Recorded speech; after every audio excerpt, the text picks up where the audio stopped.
Oke, pernah nggak sih merasa gini? Hati bilang iya, tapi kepala kita teriak tunggu dulu. Nah, dilema klasik soal cinta ini kayaknya hampir semua orang pernah ngalamin, ya kan? Dalam beberapa menit ke depan kita bakal coba bongkar mitos kalau kita tuh harus milih salah satu. Ternyata ada loh cara buat mencintai dengan lebih utuh dan bijaksana. Siap? Yuk kita mulai bahasannya. Di satu sisi, kita sering dengar cerita soal cinta buta yang romantis banget. Tapi di sisi lain, ada juga nasihat buat pakai logika biar pilihannya masuk akal.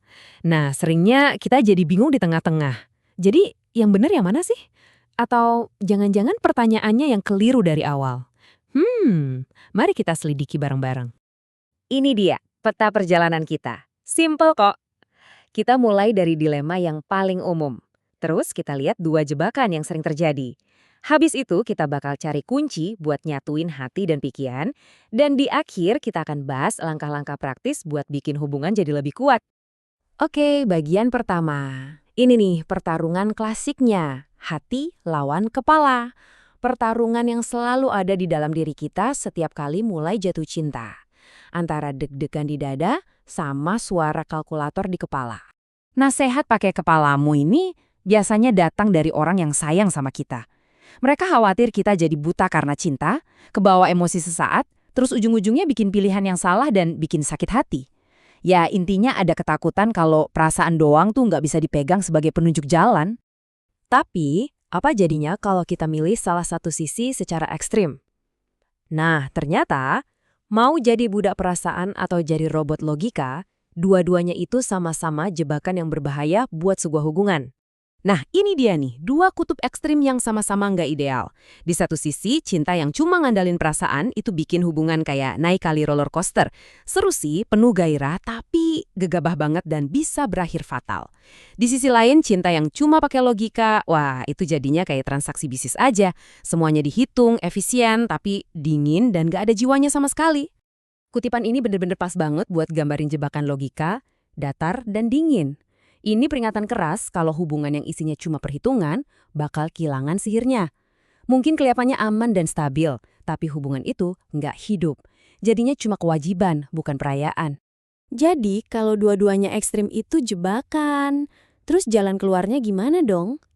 Jawabannya itu bukan memilih, tapi menyatukan. Inilah inti dari cinta yang dewasa, totalitas kesatuan.